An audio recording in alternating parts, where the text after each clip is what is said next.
La révolte des moutons de... alors je crois que c'est Christophe Itier, c'est ça? Oui, Christophe Itier, des éditions Jeux de lettres. Donc ça, c'est un livre que j'ai acheté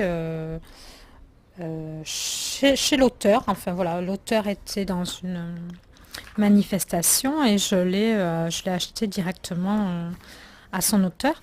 Alors ce que j'apprécie beaucoup, c'est parce que c'est le genre de livre que j'aimerais écrire, c'est ce qu'on appelle un conte philosophique. Alors pour distinguer le roman philosophique au conte philosophique, le roman philosophique, vous savez, ça va être tout ce qui est Gounel, qui va vous faire travailler sur vous-même par rapport enfin, ça va vous donner des états de réflexion et puis ça peut être placé dans le développement personnel, mais ça reste un roman et c'est souvent un roman avec quelque chose de très actuel, c'est-à-dire que voilà, les gens sont là avec leur portable. Voilà, on est dans un roman. Et la différence qu'il y a avec un conte philosophique, les contes, et puis la plupart des contes, les contes sont intemporels. Et c'est ce que j'adore dans les contes. C'est-à-dire qu'on peut les lire n'importe quand dans les siècles, voilà, parce qu'il y a encore, il y a des contes qui sont ancestraux, qui se répétaient même juste à l'oral avant qu'existe l'écriture, parce que ça existait ça, hein, il y avait des contes qui se répétaient de pays en pays, il y avait même des gens qui se déplaçaient. Bon, ça c'était un autre livre qui s'appelle Le Cercle des Menteurs. Et, et, mais voilà, c'est-à-dire que, et après au moment qu'on a pu écrire, on a retranscrit ces contes qui s'étaient retranscrits de génération en génération. On les a retranscrits comme ça et on peut trouver et ils sont et on peut les lire, on peut les comprendre même à notre époque. Voilà.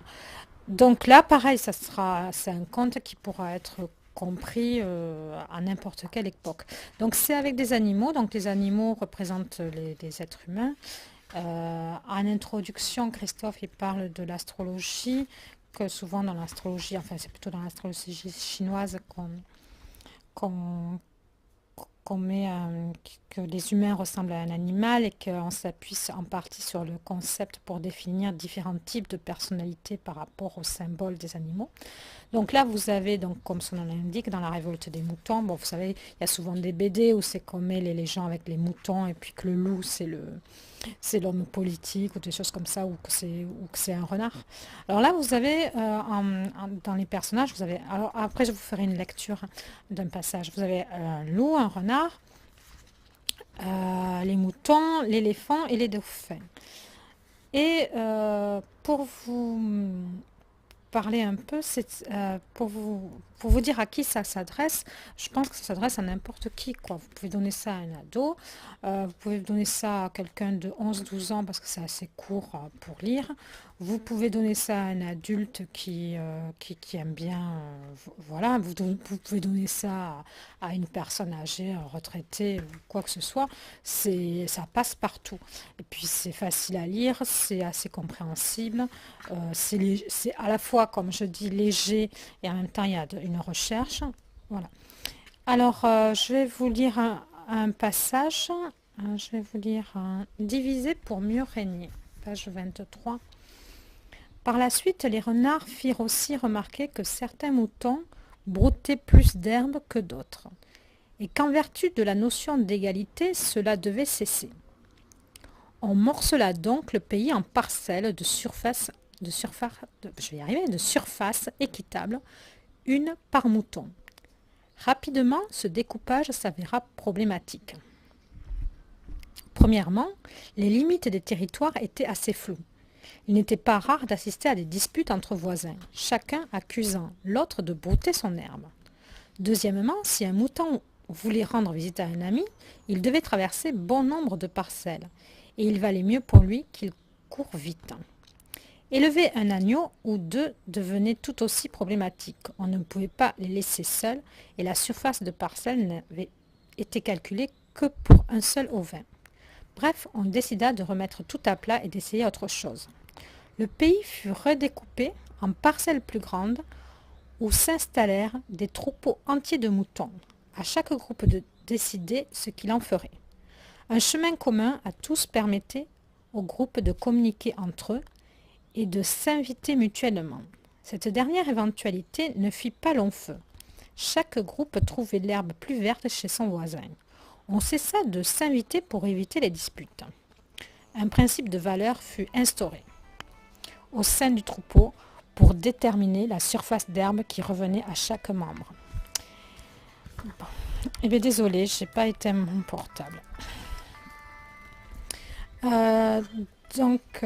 Voilà, le révolte des moutons.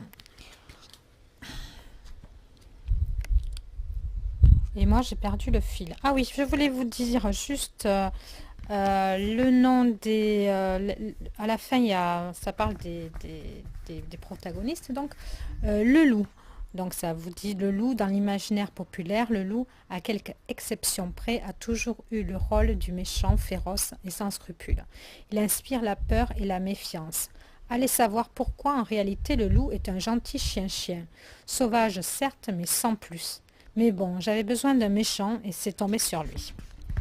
Après, je vous parle juste de l'éléphant, le symbole de l'éléphant. En Inde, l'éléphant incarne le dieu de la sagesse. Ce n'est pas pour rien.